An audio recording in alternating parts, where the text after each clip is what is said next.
And ఈ వంట చేయటం రాని వాళ్ళు కూడా చాలా ఈజీగా చేసే స్నాక్ ఇది. మిల్ మేకర్ని హాట్ వాటర్లో ఒక్క 10 మినిట్స్ నుంచి తీసేసి దాంట్లో కొంచెం కార్న్ఫ్లోర్, మిర్చి, సాల్ట్ అన్నీ యాడ్ చేసేసేయండి. ఇలా కోటింగ్ చేసిన తర్వాత వాటిని ఆయిల్లో డీప్ ఫ్రై చేయండి. మర్చిపోకండి గోల్డెన్ ఫ్రై కలర్ వచ్చేంత వరకు ఫ్రై చేయండి. కొంచెం సిమ్లోనే ఉంచండి. ఇవి వేయడానికి కొంచెం టైం పడుతుంది. మంచిగా వేయించుకున్న తర్వాత వీటిని ఫ్రై చేయడానికి కావాల్సిన స్టఫింగ్ అంతా రెడీ చేద్దాం.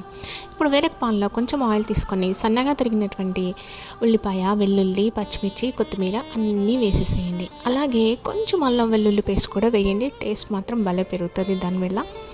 మీ దగ్గర కనుక టమాటా సాస్ ఉంటే టమాటా సాస్ వేయండి, లేదంటే కనుక టమాటాలు ప్యూరీ అయినా వేసుకోవచ్చు. ఇప్పుడు మళ్ళీ షేజ్వాన్ సాస్ కూడా యాడ్ చేయండి. సన్నగా తరిగినట్టు కొత్తిమీర కూడా తీసుకున్నారు అని అంటే ఆహా స్మెల్ భలే వస్తుందండి. మనం యాడ్ చేసుకున్న మంచూరియాని యాడ్ చేసేసేయండి. దీంట్లో సర్వ్ చేయండి, ఎంజాయ్ చేయండి. Thank you.